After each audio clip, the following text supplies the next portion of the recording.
السلام عليكم ورحمة الله وبركاته. نحمده ونصلي على رسوله الكريم أما بعد.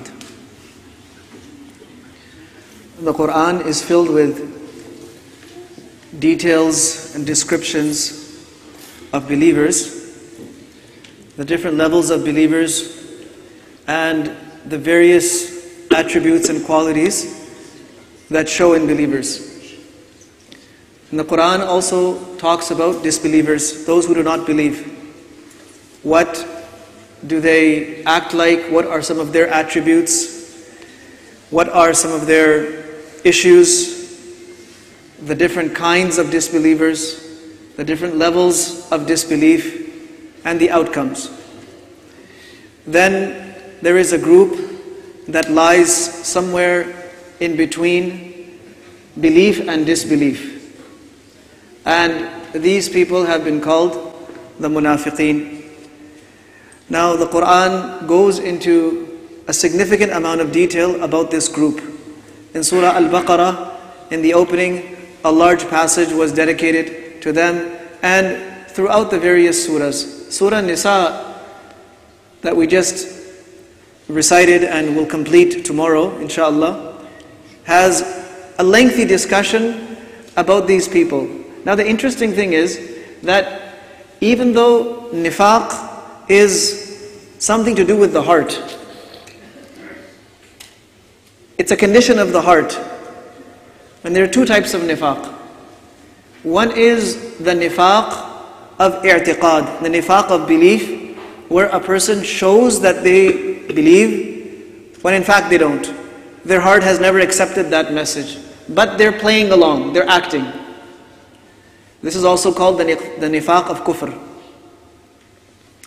Then there is a nifaq where a person shows that they have one set of actions when in fact they have another set of actions.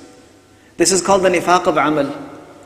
The second type of person is not a disbeliever. The first type is a disbeliever.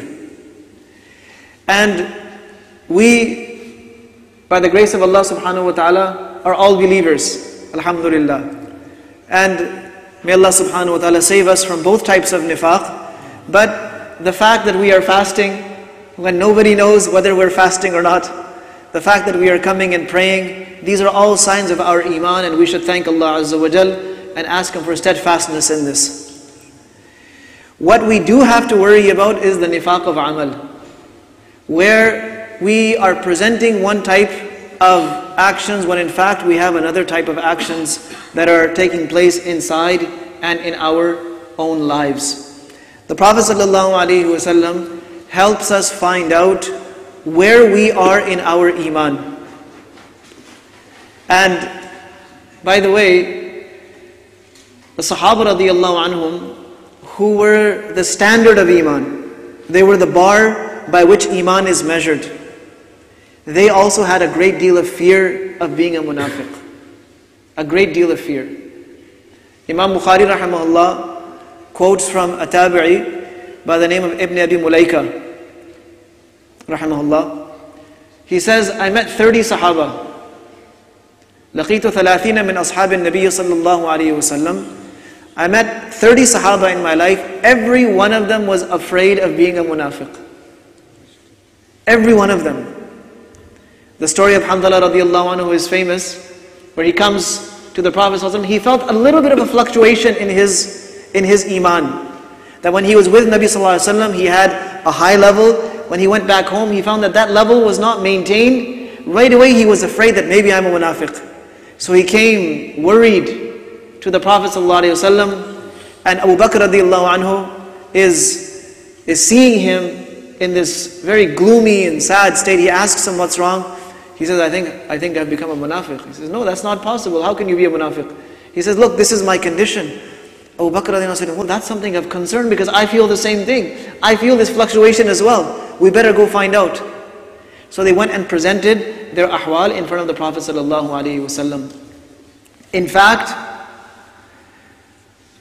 nifaq is such a thing that only a believer, a true believer, would be afraid of being a munafiq. And only a munafiq would have no worry of being a munafiq. So the Prophet ﷺ in numerous ahadith has given us some signs, and these signs are in fact for ourselves. They are not, nobody has the right to point a finger at someone else and say you're a hypocrite. Cannot do that. But we can point a finger at ourselves and ask ourselves, am I doing something hypocritical or not? So in the hadith of Bukhari, in one narration, the Prophet ﷺ says that there are 3 signs of a munafiq.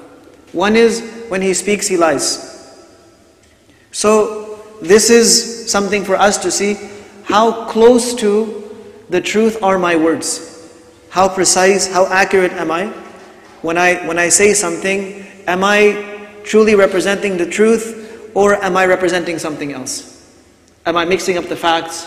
And sometimes it's unintentional. We tend to over-exaggerate, or we tend to under-exaggerate. So it's a quality of a munafiq that their speech is generally speaking, it's not according to what the realities and what the facts are. إِذَا حَدَّثَ كَذَبْ. Kidhb is when something does not align with facts and reality. Facts and reality are one thing, what they're saying is something else, and it's intentional. They're doing it knowing that the facts are something else. This is considered a lie. The second thing is, when they promise, they break their promises. وَإِذَا وَعَدَ أَخْلَفَ. This is a person who makes a promise and they have either no intention of fulfilling it from the beginning. So they're promising and they're committing to something, they have no intention of honoring that promise. Or they make a promise and a commitment and they don't care whether they fulfill it or not.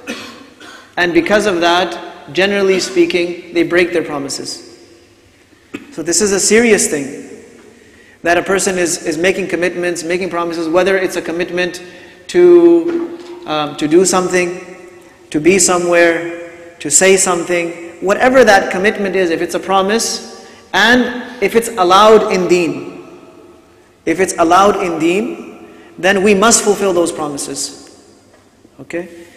But a person who says, yeah, I'll promise to make that person content, I'll promise to make that party content so that they won't be upset, then I'll promise this so that they won't be upset.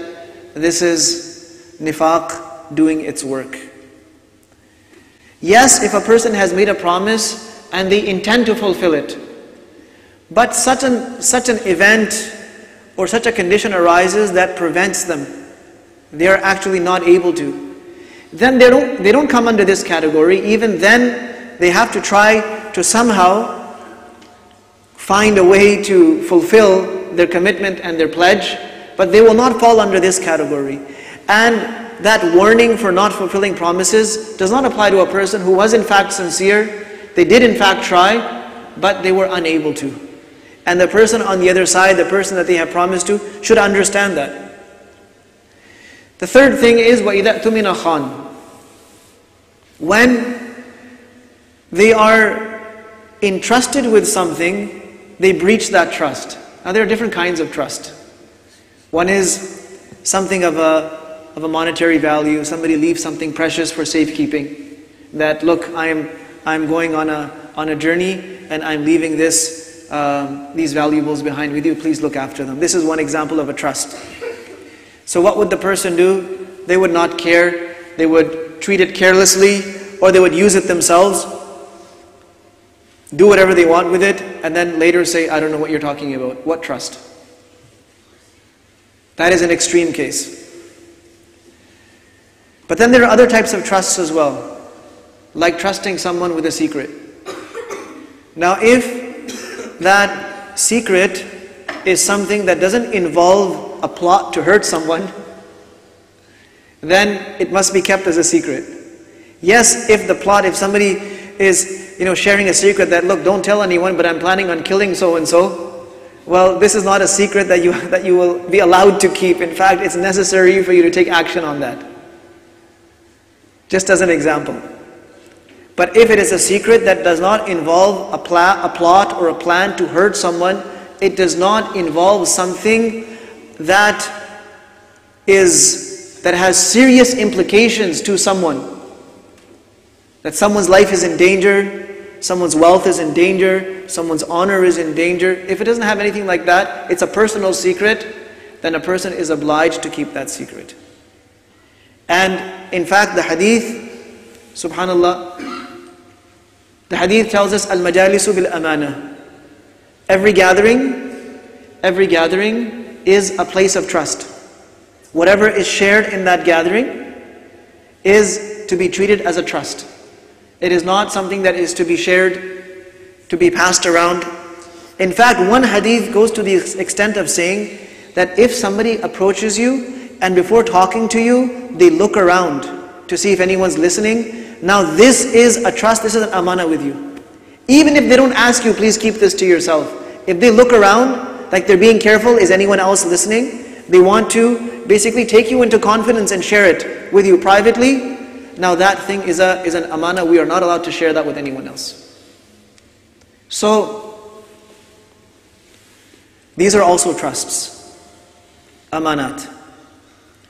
And a person with weak iman, in fact, it's a reflection of a weak iman that a person will breach the trust, whether it's a trust of a monetary nature or it's a trust of a sentimental nature. A person, he will not care.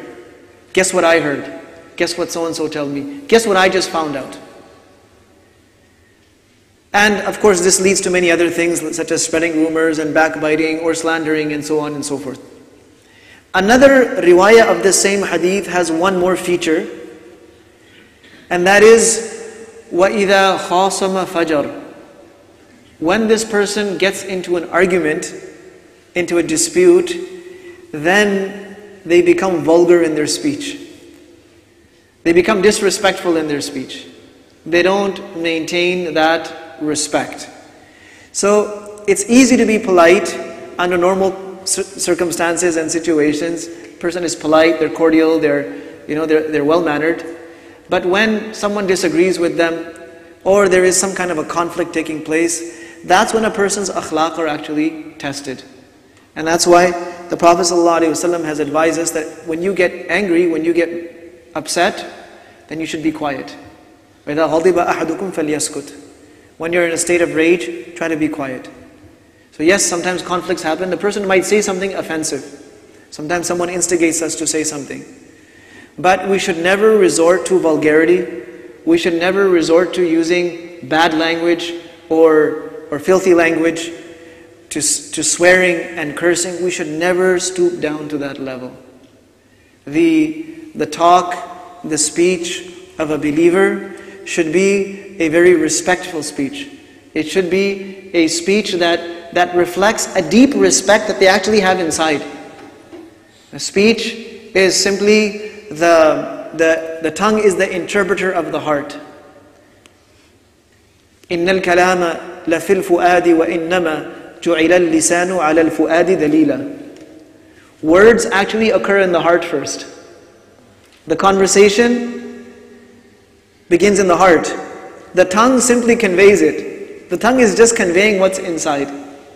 إِنَّمَا جُعِلَ اللِّسَانُ عَلَى الْفُؤَادِ دَلِيلًا. This tongue is just conveying. It's the mouthpiece, but the sentiments are actually, they belong to the heart. The ideas, the perceptions, the attitudes, they're all over here. So this tongue, if it is being used in an abusive way, then it's a sign that the heart has some serious issues. There's some serious problems inside that need to be rectified.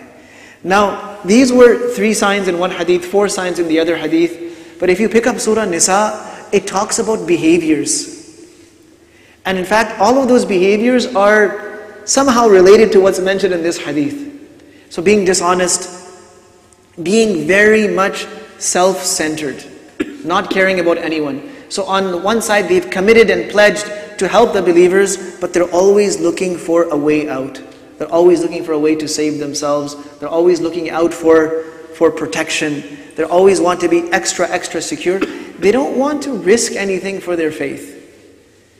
So what that means is they haven't really believed in Allah subhanahu wa ta'ala. And in Surah Al-Baqarah, كُلَّمَا أَضَاءَ لَهُمْ مَشَوْا فِيهِ وَإِذَا أَظْلَمَ عَلَيْهِمْ قَامُوا. When there's light, everything is bright, they're moving forward. The moment it gets dark, they stop. This is the example the Quran gives. So when everything is bright in the figurative sense, everything is going well, Muslims are doing great, and everyone loves, them or the Muslims or their families or whatever it is. Yeah, we're great, we're Muslim, and we're just so happy and we're so proud of our faith. But the moment things turn around and become adverse, then this person stops in their track. They're scared. Should I show myself? Should I expose myself as a Muslim? Or should I act like someone else? Is this the time for me to show my Islam? Or should I hide? These are little tests that occur repeatedly in a person's life, and these are tests of Iman. So in this month, this blessed month of fasting, of the Quran, we are also supposed to build our Iman, increase our Iman. These 3 hadiths in Sahih al-Bukhari, Man sama Ramadana imanan wa ihtisaban. A person who fasts the month of Ramadan with iman and ihtisab. Somebody might ask, why is iman mentioned here? Because only somebody of iman is going to fast. Who else is going to fast in the month of Ramadan? Why has iman been mentioned there? This is because a person needs to have a certain level of iman and raise their iman in this month. Of course, they're going to have iman and faith, that's why they're fasting. But one of the objectives of fasting is to complete and perfect our iman. And it is with a high expectation of reward from Allah subhanahu wa ta'ala. The same thing applies to Taraweeh. Man qama Ramadana imanan wa ihtisaban. Same thing applies to Laylatul Qadr. So we should also be very concerned about the condition of our iman. How strong is my iman? How solid is my iman? Can I withstand the ups and downs of life, the ups and downs of the world, and remain firm in my deen? Or am I weak? If I'm weak, I have time. Allah subhanahu wa ta'ala has given me opportunities to build that iman, and really we're supposed to be building and increasing our iman so that when we leave this world, our iman is stronger than it's ever been before.